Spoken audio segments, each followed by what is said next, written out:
Me siento dichoso de tener la oportunidad de volver a estar entre vosotros. Estuve con vosotros hace algún tiempo. Si no recuerdo mal, estaba el hermano Chele de pastor con vosotros. Y hoy me causa satisfacción el poder volver a estar entre ustedes. Voy en este buen ambiente a compartirles una palabra del Señor, así, en este ambiente de quietud. A mí me gustaría predicar así. No quiere decirse que después vaya a ser capaz de conseguirlo, pero sí que me gustaría predicar en este ambiente de quietud. Evangelio según San Lucas, en el capítulo 23, y en el verso 34, dice así la palabra del Señor. Y Jesús decía: Padre, perdónalos porque no saben lo que hacen. Te voy a invitar a que durante un minuto acerques conmigo al Señor. Recibe la gloria, la honra y la adoración de cada uno de los que aquí nos encontramos. Hemos llegado hasta este lugar atraídos por tu presencia, necesitados en el corazón un día más, y suplicando que mirando al Calvario y la obra perfecta que tu Hijo hizo en aquel lugar, te dignes hoy, por medio de tu palabra, bendecir a todos y a cada uno de los corazones aquí sentados. Que sea tu palabra en las manos de tu Santo Espíritu la que venga haciendo la mella que nuestra vida necesita. Te lo ruega mi vida en los méritos de Cristo Jesús el Señor. Amén y amén. Padre, perdónalos porque no saben lo que hacen. Esta ha sido la primera de una serie de 7 palabras. Ha sido concretamente la primera de las últimas 7 palabras que nuestro amado Señor Jesucristo pronunció en su estado de humillación. Después de estas 7 palabras el Señor volvió a hablar, pero ya lo hizo en su estado de glorificación. Lo último que Él dice en su estado de humillación es esta palabra junto con 6 más que le siguen. Y de eso les quiero predicar en esta tarde. Amén. ¿Ha visto quienes han llegado a decir que las últimas expresiones de los hombres insignes hay que guardarlas como oro en paño? Por la sencilla razón de que fueron pronunciadas por una celebridad. Y normalmente, cuando un hombre insigne, importante, cuando un hombre célebre dice sus últimas palabras, esas últimas palabras están cargadas de un significado especial. Si un hombre célebre, un hombre insigne o importante dice las últimas palabras de su existencia y los mortales las acuñamos como que oro fuesen porque entendemos que en ellas hay algo especial, ¿cuánto no más serán especiales las últimas palabras que en su estado de humillación pronunció el más insigne, el más célebre, el más grande? Creo que estas últimas 7 expresiones tienen un colorido especial. Tanto que he llegado a bautizar este mensaje como las últimas 7 huellas que el Señor dejó a su iglesia para que aprendiese a conducirse en su peregrinaje cristiano. Creo que de cada una de estas 7 palabras se extrae una profunda lección para que nuestra vida después sea más del agrado de nuestro Dios. Amén. La primera palabra que el Señor pronunció fue esta que acabamos de leer: Padre, perdónalos porque no saben lo que hacen. Tras de esta, nuestro Señor se dirigió al que estaba crucificado a su mano derecha y, extendiéndose a él ante la necesidad que éste le manifestó, le dijo: de cierto te digo, hoy estarás conmigo en el paraíso. Habló por tercera vez el maestro y, dirigiéndose a Juan a los pies de la cruz, le dijo: hijo, he ahí tu madre. Madre, he ahí tu hijo. Por cuarta vez habló el Señor mientras que se encontraba pendiendo en la cruz y dijo: Dios mío, ¿por qué me has desamparado? Habló en una quinta ocasión, inmediatamente después de la cuarta, y dijo, tengo sed. Tras de aquella vez, habló la sexta, penúltima vez, en que el Señor iba a hablar en su estado de humillación, y dijo, consumado es. Y terminando este repertorio de palabras, mi maestro dice, Padre mío, en tus manos encomiendo mi espíritu. Amén. Cada una de estas 7 palabras van a constituir una huella desde la que nosotros vamos a aprender a seguir de una forma más cierta a nuestro maestro.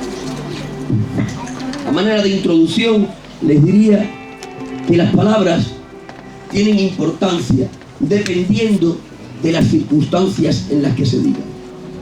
Una misma palabra, dicha en 2 circunstancias distintas, no tendrán la misma importancia. ¿Me van a entender?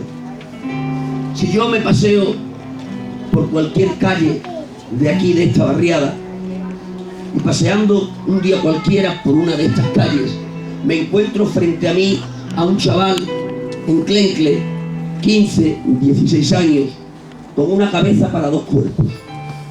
Y cuando le tengo frente a mí, le digo yo al susodicho, ¿te apartas o te aparto? Esa palabra tendrá una importancia, pero será una importancia relativa. Pero imaginen que al día siguiente camino por el mismo acerado y frente a mí me encuentro en esta ocasión no al enclencle de cabeza para 2 cuerpos, sino que me encuentro a un hombre de 40 años, granao, con cuerpo de Schwarzenegger, con cara de pocos amigos. Y cuando le tengo a mi altura, le digo lo que al enclencle de turno le digo, ¿te apartas o te aparto? Le he dicho la misma palabra al chaval de 17 años enclencle que al hombre granao de 40 con cuerpo de Schwarzenegger, pero evidentemente no tienen el mismo valor la primera que la segunda palabra, aun cuando han sido las mismas que he pronunciado. ¿Saben por qué? Porque las circunstancias han hecho que la segunda frase, aun siendo idéntica a la primera, cobre más importancia por las circunstancias que la están rodeando. Las 7 palabras que ha dicho mi maestro tienen importancia en sí mismas ya, pero cuando las examinamos a la luz de las circunstancias en las que las digo, la importancia de dichas palabras crece en un 200%.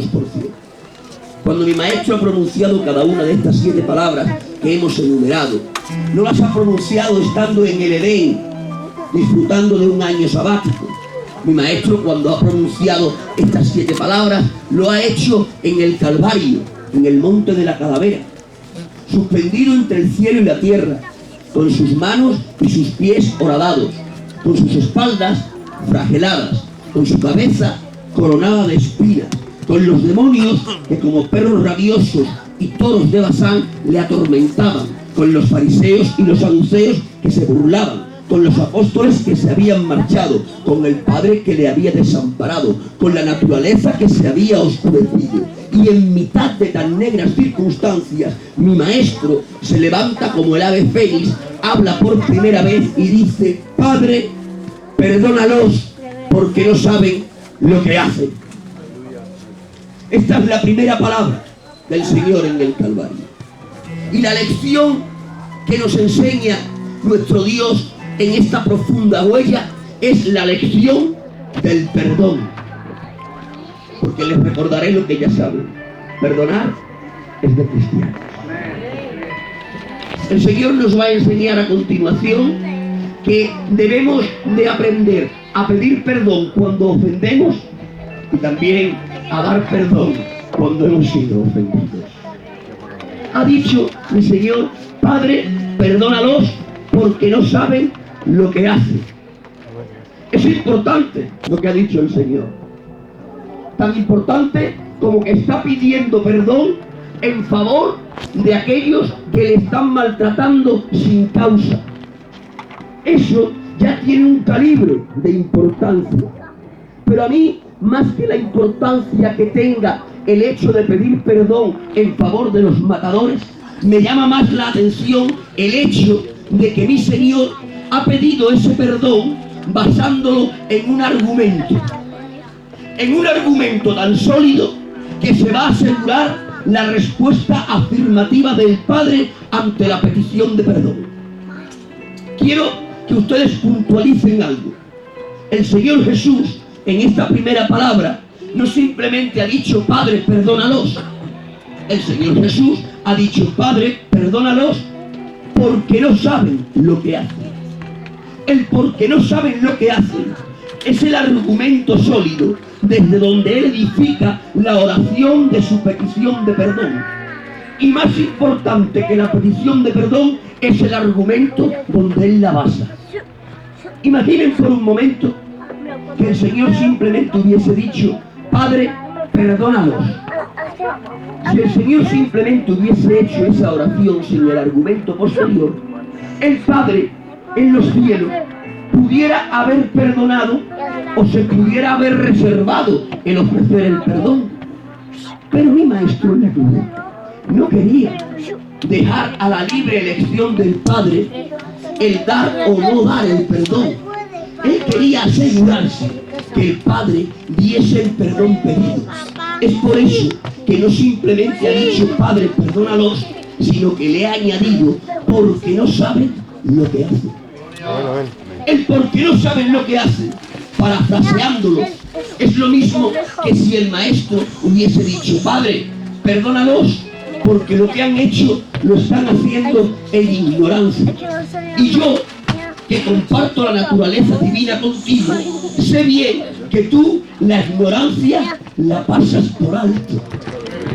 Dicho de otra manera, mi maestro, con su argumento de ignorancia presentado en favor de los que le están matando, está asegurándose categóricamente que el Padre no pueda negarle el perdón, sino que lo tenga que ofrecer. Es decir, que el Señor nos está enseñando en esta petición con argumento que Él no ha pedido perdón en favor de los que le matan para quedar bien delante del auditorio, ni para que nosotros hoy le aplaudamos, ni para colocarlo en la galería de la religión. Mi maestro, con su sólido argumento, está demostrándonos que Él pide el perdón porque realmente quiere que el perdón sea obtenido. Digo esto porque hay muchos perdones fingidos. Hay muchos perdones que simplemente se piden o se dan por quedar bien delante del auditorio o por colgarlos en la galería de la religión.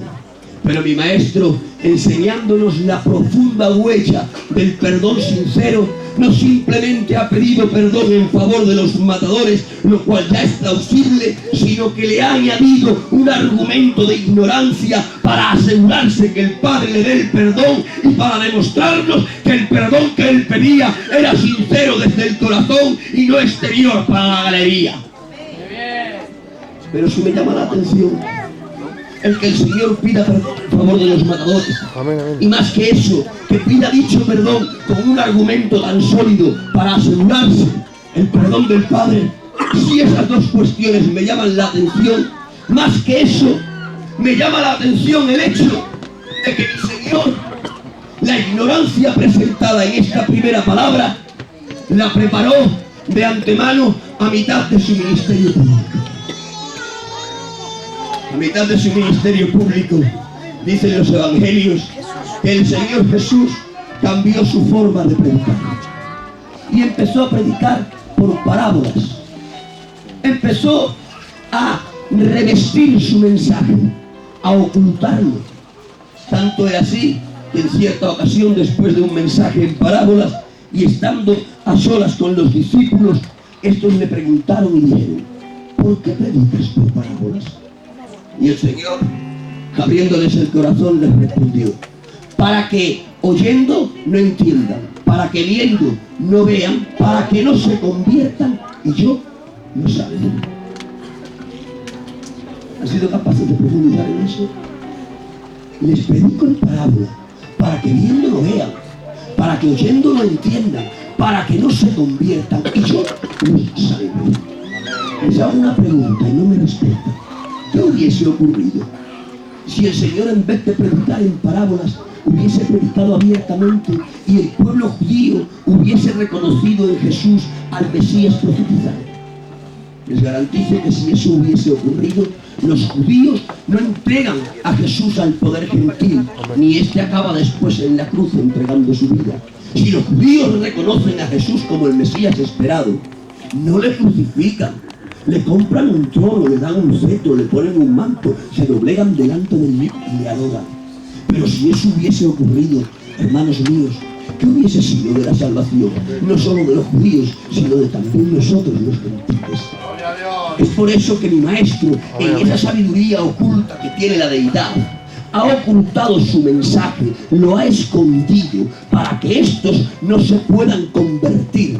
Y no simplemente para que no se puedan convertir y después pueda venir salvación a todas las naciones, sino también para preparar la ignorancia a mitad de su ministerio público. Ignorancia que después presentaría como argumento en el Calvario para asegurarse el perdón de los que le estaban matando. Y los que estén entendiendo lo que predico, levanten su mano al cielo, griten un poderoso y vivo gloria a Dios. Poderoso y vivo aleluya. En definitiva, el maestro en la primera palabra nos enseña la huella profunda del perdón sincero. Increíble la huella que el Señor nos dé.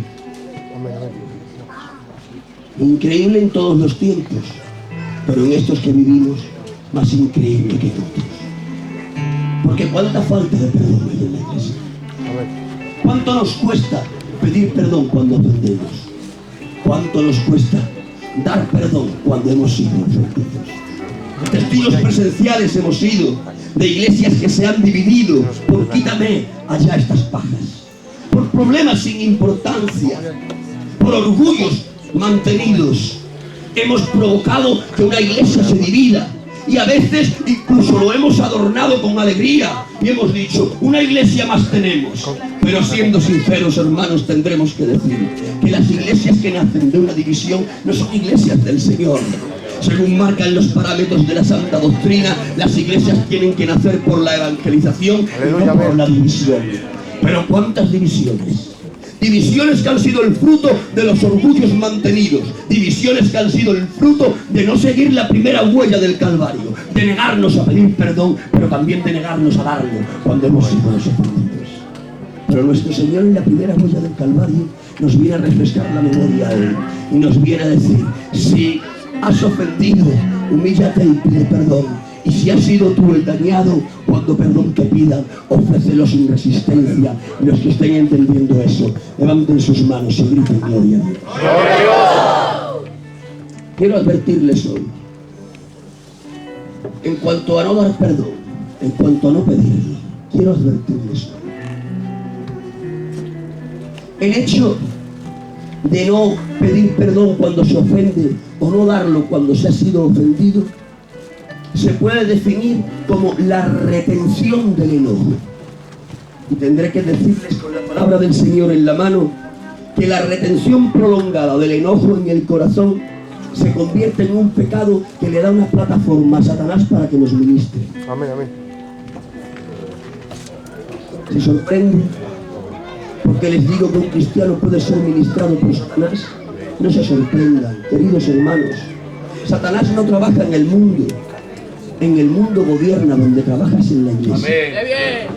No le titula la santa palabra del Señor a Satanás como el príncipe de este mundo. Amén, amén. Un príncipe no trabaja, gobierna, es decir, en el mundo. Él no tiene que realizar trabajos, en el mundo tiene que gobernar. ¿Dónde trabaja pues? En la iglesia, que es el territorio encontrado que él tiene. Y dice la santa palabra del Señor en la pluma del apóstol San Pablo: enojaos, que tolerante es Dios. Nos da permiso para enojarnos. Entiende que los que están juntos son los que tienen roces. Es por eso que da permisividad. ¡Enojaos! Pero inmediatamente dice, pero no pequéis. No se ponga el sol sobre vuestro enojo. Y noten esto: ni deis lugar al diablo.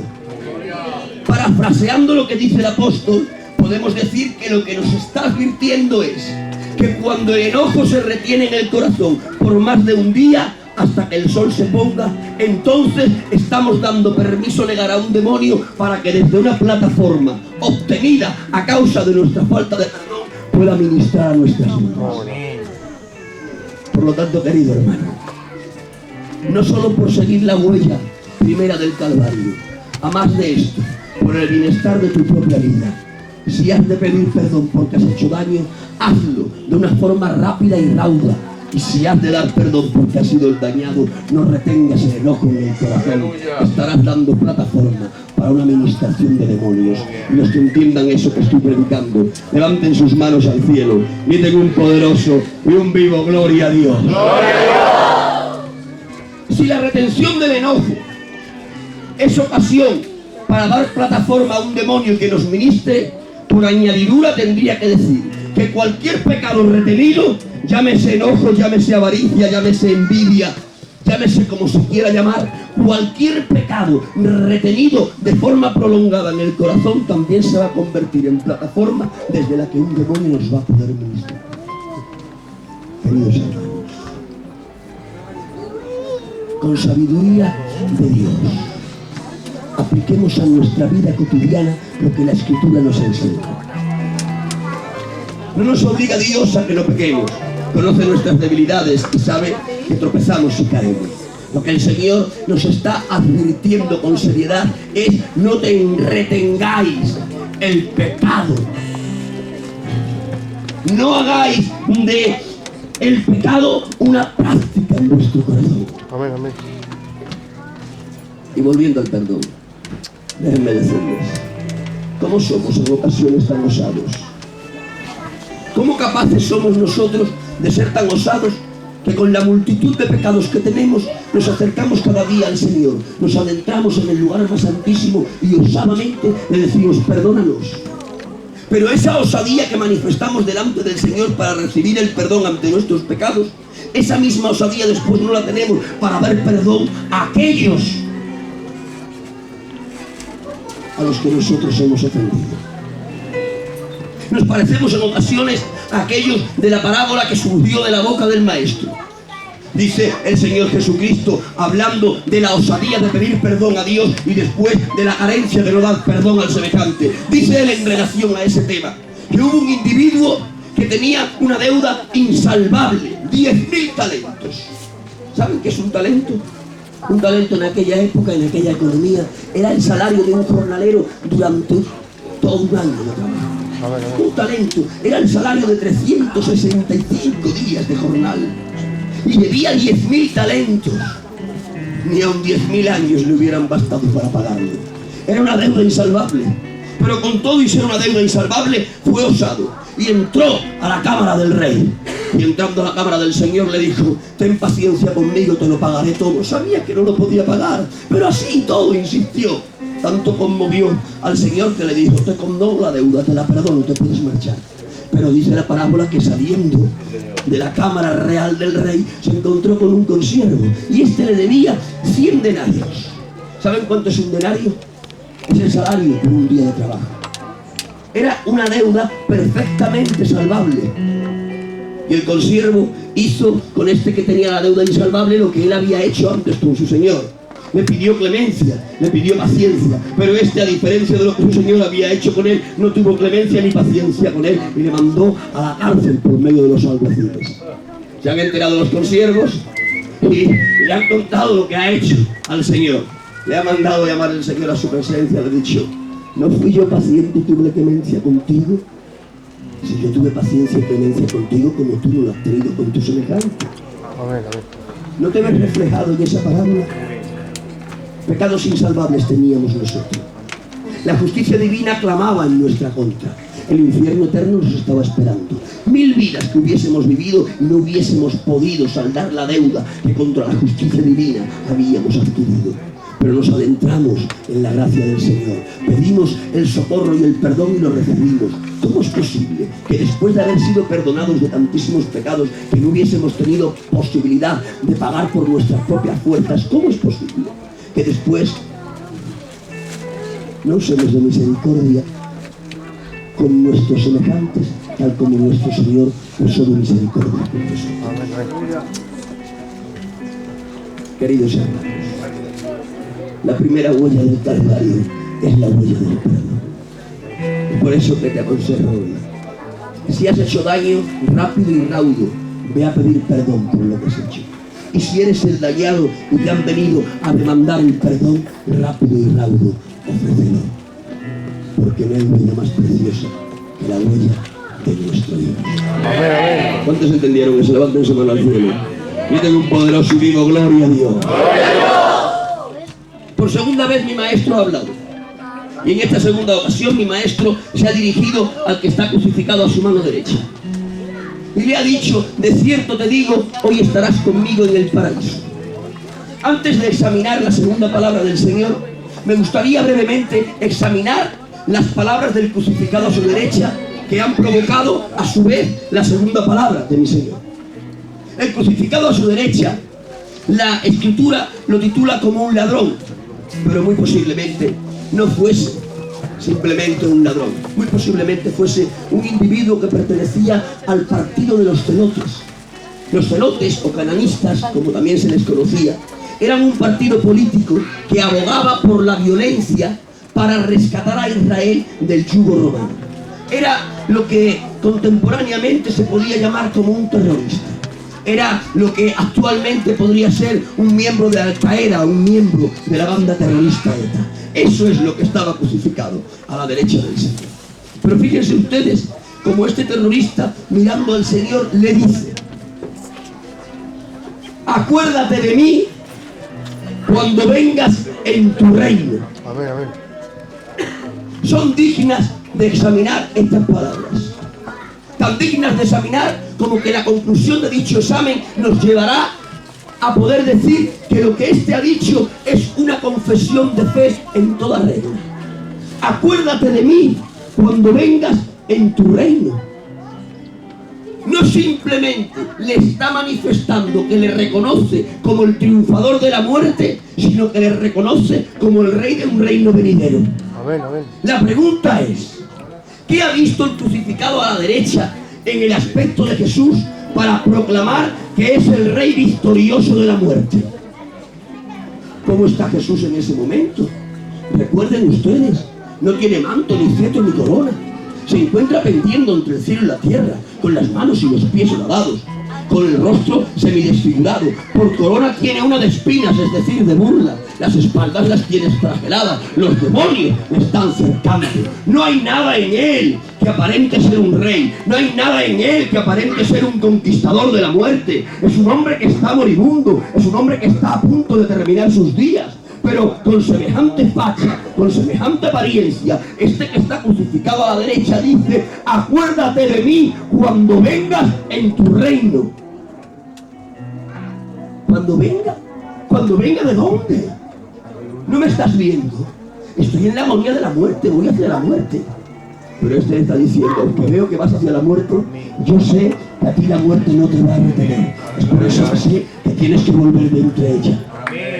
Pero no simplemente está confesando que sabe que va a volver de la muerte, sino que está confesando que le reconoce como rey victorioso de dicha muerte. Porque no solo le ha dicho: acuérdate de mí cuando venga, sino que después le ha añadido: en tu reino. Si le reconoce un reino, es porque en él está viendo a un rey. Ahora bien, ¿qué apariencia de rey tiene el maestro? No tiene apariencia de malhechor desfigurado, pagando por sus hipotéticos pecados. ¿Cómo es posible que este de la derecha, en un malhechor entre comillas a punto de morir, pueda ver a un rey que va a triunfar sobre la muerte? Creo entender que esta expresión del crucificado a la derecha es la gota que colmó el vaso del conocimiento del que tenía crucificado a su mano izquierda. Creo que este celotes conocía al Señor de antes. Ya saben, lo que hizo el Señor en sus 3 años de ministerio público no fue algo que se hizo en un rincón. Lo que hizo el Señor afectó a toda la nación de Israel, y no simplemente a la nación de Israel, sino que también a las naciones vecinas. El Señor había hecho andar a paralíticos, había limpiado a leprosos, había hecho resucitar a muertos. Todo lo que Él hizo tuvo una repercusión a nivel nacional. Este celotes evidentemente conocía a Jesús. Si me dejan divagar, podría decirles que este celote en más de una ocasión muy posiblemente soñase diciendo: si este fuese el líder de nuestro partido revolucionario, con sus poderes sobrenaturales acabaríamos con Roma en un par de días o 3. Le conocía, sabía de sus andaduras, sabía de sus milagros, sabía de sus predicaciones de amor, pero ha visto algo que ha sido la gota que ha colmado el vaso de su fe. Ha sido algo que ha hecho exuberar lo que éste había almacenado en su corazón. ¿Qué fue? La primera palabra del Calvario. A todo el conocimiento acumulado que él tenía de mensajes elocuentes del Señor y de actos sobrenaturales, le ha sumado la primera palabra del Calvario: Padre, perdónalos, no saben lo que hacen. Amén. Qué curioso, hermanos. Lo que no han conseguido los actos sobrenaturales del Señor en su ministerio público, lo que no han conseguido sus mensajes elocuentes, lo ha conseguido una palabra que demuestra un testimonio.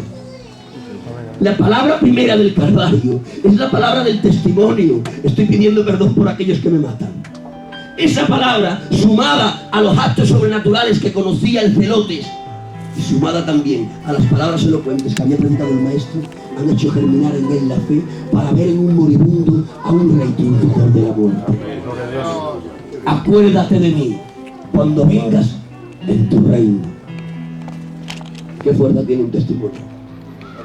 Tiene más fuerza un testimonio que un mensaje elocuente. Tiene más fuerza un testimonio que un acto sobrenatural. Más fuerza tiene un testimonio que un muerto resucitando. Dije en cierta ocasión, predicando del testimonio, que el testimonio es el predicador mudo.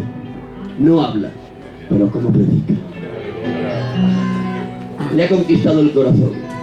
Tanto es así que en el moribundo desfigurado ha visto al rey triunfante de la muerte.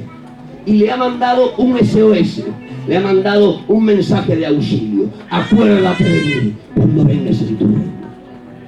Eso es un mensaje de auxilio. Y ahora sí que entramos a la segunda palabra del Señor. Cuando él recibe el mensaje de auxilio, el Señor no permanece indiferente ante tal mensaje. Podía haberse justificado el Señor perfectamente. Podía haberle dicho: pero ¿cómo quieres que te atienda? Pues no me ves como estoy. Que estoy yo peor que tú. Si estoy en la misma situación, por no decirte que estoy aún peor. Si yo estuviera en otra condición, si yo no estuviera clavado aquí, si estuviera en un Edén, si yo estuviera en salud perfecta, entonces yo atendería tu petición de socorro. Pero estoy como tú estás, no puedo ayudarte. Tenía justificación perfecta el Señor para poder evadir la petición de socorro.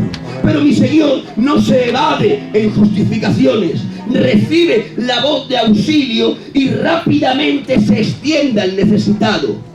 De cierto te digo, hoy estarás conmigo en el paraíso. Se ha olvidado de sí mismo para extenderse a aquel que le pide auxilio.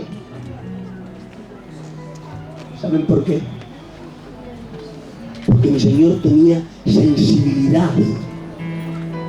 Mi Señor tenía conciencia social. Lo que está ocurriendo en la segunda palabra es cristianismo en esencia. Porque la esencia del cristianismo es olvidarse de uno mismo para extenderse al necesitado. Estamos rodeados de necesitados. Amén, amén. Y viendo las necesidades de los que nos rodean, muchas veces nos justificamos.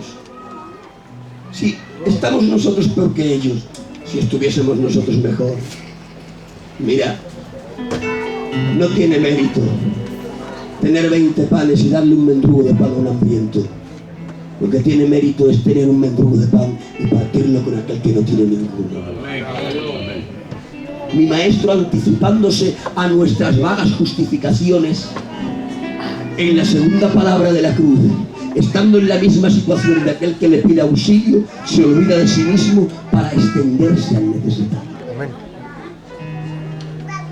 Sí, a mí la segunda palabra de la cruz me habla de obra social. A mí la segunda palabra de la cruz me habla de las obras que surgen de la fe. Hemos predicado tanto de la fe, tanto hemos predicado de la fe que hemos ensombrecido las obras. Es verdad que no podemos maltratar la gracia. Es verdad que la salvación es por fe única y exclusivamente. Pero tan verdad como que la fe nos justifica delante de Dios, habrá que decir que las obras justifican a nuestra fe. Pero tanto hemos predicado de la fe, hermanicos míos, que la sensibilidad por los necesitados brilla por su ausencia. ¿Cuántas necesidades no hay en mitad del mundo de hoy? No necesitas irte al mundo subdesarrollado, ni tampoco necesitas hoy mirar al sur de África para ver a niños que mueren de hambre, a gente que vive sin techo, a hombres que van semidesnudos, a personas que mueren por no tener los alimentos básicos. En este país nuestro hoy está habiendo mucha necesidad, pero la Iglesia del Señor, indiferente, insensible a esas necesidades, no se extiende hacia el clamor que la sociedad le da. Tengo que recordarles que si por algo se distinguió la Iglesia del Señor, fue precisamente por la sensibilidad social que tuvo. ¿Saben ustedes que la Iglesia del Señor, según el libro de los Hechos, nació en mitad del Imperio Romano? ¿Saben ustedes que el Imperio Romano, con toda la gloria que tenía, no tenía partidas económicas en su gobierno para atender a los necesitados?